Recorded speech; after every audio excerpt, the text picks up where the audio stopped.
I'll share two examples. The first is, I think, incredibly practical, which is give managers this information.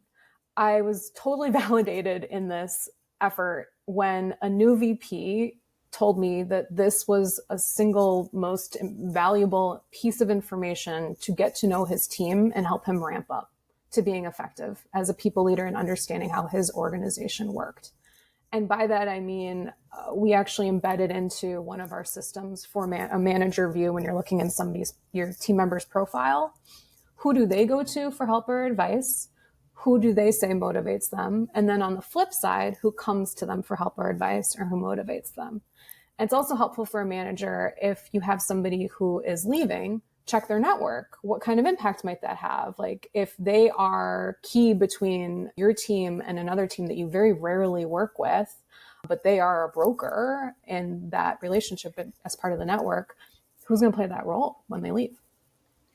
Is there like so I'm thinking about some of the companies I've worked for, and I've never really worked for a huge company. The biggest company I worked for is probably like 2,000 employees. And it felt like there was always ONA that was happening, but like in an informal way. Like, like at every company, the leaders will spot the heads that are popping up and make the determination that that person is an influencer or a broker or a force multiplier. And because of that, they give them more opportunities. Where I feel like that can kind of go the wrong way is when they're picking the wrong people. Like that determination is not backed by data, and that's why I really like this ONA approach.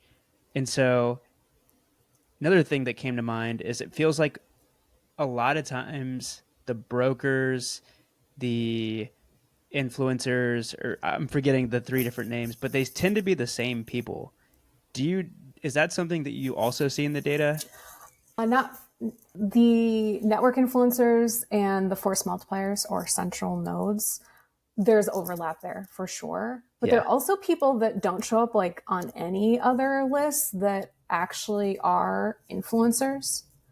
And it's because the few connections they have are deeply connected and influential.